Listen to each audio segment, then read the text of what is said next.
Hello, Ray Wheatley for Fight News. I'm here with WBA number 3 heavyweight, Lucas Big Daddy Browne. How are you, Lucas? Good, mate. How are you?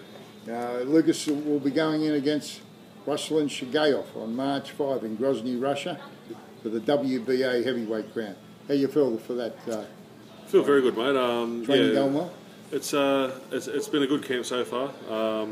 Myself and Rodney Williams. Rodney's got a lot of amateur experience, everything else, and all the little things that I need to learn that I didn't learn, sort of thing. We're sort of touching base on now, which is good. All the angles and just all those little things. You've also got Nigel Ben there, who's my ultimate cheerleader, so to speak. Like, he comes in and he's all action. He's all he's very loud. Great motivator. Great motivator, yeah. So he's been there, done that. He tells you all about it, and he tells you how important it is and all that sort of stuff, and really gets in your ear about it. So yeah, from that point of view, it's been sensational, to be honest. So they work good together, Rodney Williams. They do, yeah.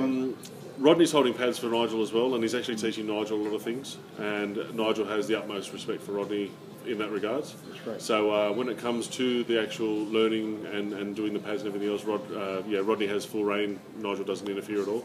So yeah, it's good. They're not sort of two different point of views. Yeah. Now, you were going to go in a lot lighter. Last time I spoke to you, you were talking about your weight. You're going to bring your weight right down. Yep. How's your weight at the moment? And what weight do you expect to go into the fight, March? Basically, right this second, I'm 120. People are looking at photos on Instagram and social media and basically saying, wow, I'm going to be a cruiserweight soon, but I guarantee you that's definitely not going to be the case. I'm just doing everything right this time. Because you carry that well, mate, because you're 6'4". Yeah, that's right, yeah. I'm a big boy generally. I've got a bigger frame and everything else, so there's no way in hell I'm going to be that weight. I think the last time I was that weight, I was about 13, so yeah, it's not going to happen. But I'm doing everything right. I'm eating properly. I'm not having all those little snacks and all those little things that were sort of keeping me heavy and everything else. So 7 weeks out, the look that I have at the moment, I'm absolutely wrapped with it. But yeah, still 120 kilos. Probably looking at about 115 for the fight again. But just a bit of look. What would that be, about 260 pounds? No, 120 is 265. So it'll be about 250. Yeah, something like that. 250. Yeah. That's good, mate. That's good. Yeah. Now, your last fight was against Julius Long, which that was on August the 14th when you scored a KO in 9 rounds. Yep. Will there be any ring rust? Seeing now you've been out of action for that will be 7 months. I don't think so. No. That fight itself was a great fight for me. Besides the fact that I broke my thumb, I did have the 9 good rounds. It was hard rounds. It made me work. It made me think about things. It made me think on my feet, and pretty much fought one-handed, so to speak. Like, I was throwing my right, but there was nothing in it. So you busted your thumb in the right round. thumb, the first punch, unfortunately. So I went 9 rounds with almost Still one got the hand job done, mate. and got the job done. So from my point of view, that was a very good aspect of it. That's I know Chagaev's last fight only lasted the 1 round, and that was in Francisco Pineda. Yeah, and that was in July. July of last year.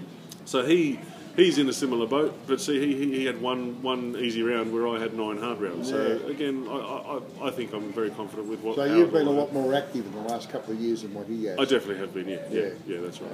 His previous fight to Pineda was against Frezequenda. Yep, that's right. And that was in 2014, July of 2014. Yep. And which he struggled to win the fight. It was a disputed decision against a jet-lagged Quenda. Yep. Now, you've studied that fight? I watched it a lot. I don't want to get too sort of caught up on any one thing in particular, but I've definitely watched and just seen different things about what he does. I think he is sort of one-dimensional, but you never know what he might have been working on in the process as well. So you don't want to sort of stick with one thing and then get surprised on the night. But I've definitely watched it. Yeah. He makes some mistakes. Like So do we all. That's right. So he's looking for your mistakes, and you're looking for his, but you found his. I believe I have. Yeah, I believe we're working on the right things. On it. That's exactly right. Yes. Yeah. Okay. Do you feel he's slowed up Chagaev? He's 37, you're 36. Yep. You're a much fresher fighter, but because that's right. you haven't had he's had around 40 fights. Yep. You've had 23 fights. That's right. Yeah. So 20 KOs in those 23 fights. That's correct. Yeah. I think he has a little bit. I think it's inevitable, getting along, and I think it shows in the fact that he's only fought sort of once a year and things like that. So You see a lot of footage, like people are putting footage up of him at the moment, training and everything else, and he's still got his speed and all that sort of stuff, but he's just lost that step that he used to have, obviously, around when he was fighting Klitschko and 3, 4, 5 years ago. So, it's inevitable it's going to happen, but he's still very dangerous. Like, I'm not taking anything away from that. That's why he's been the heavyweight champ for a little while. Exactly, yeah. Now, you're fighting in the Grozny Coliseum. Yep. Holds 30,000, I believe. That's correct, yeah. How big's your camp that you're taking over there? Got a few family members, manager, his family members, all that sort of stuff. Sponsors coming over as well, and then you have the Hatton team from UK as well. So we're looking probably up to about 15, 10 to 15 people. Yeah. So not too much of an entourage sort of thing. But enough. So there'll be 29,990 Russians. That's right. Versus 10 Australians. And 10, or a couple of Pommies. Yeah, that's right. Yeah. Well, that's great, mate. Now, there's also another Australian fighting this weekend, fighting former WBA heavyweight champ, Mark Damori, who I believe you know fairly well. You have boxed him in the gym. Can Mark Damori score an upset? I think so. Like I've sparred him a few times. I've worked around him when I was over in Perth. He's definitely crafty. He knows what he's doing. He's clever. He's got a decent chin. Like I was hitting him. We were doing sort of 10, 12 rounds, and we were hitting each other quite hard. Or he cut me a few times, things like that. Like it wasn't a soft thing. And he loves the body shot. He goes to that left body rip all the time. And he's got power? He does have power, yeah. He's short and stocky and does a lot of the power lifting sort of stuff. So he tries to do like a Tyson esque sort of thing. So I think you've seen him doing the squats just recently. Yeah, so I mean all the Olympic powerlifting. He'd love to do all that sort of stuff. Powerful legs. Yeah, definitely. I think they were 300-pound squats. He's probably done about 20 that's right. Reps. Yeah, and he comes in good condition. He's got his abs and everything else. He's not like a big chunky fat. I think he was a bodybuilder before he was a boxer. I'm not too sure. He probably was. He looks the part. That's right. But we're certainly cheering for Mark Damori. For sure. Score an upset.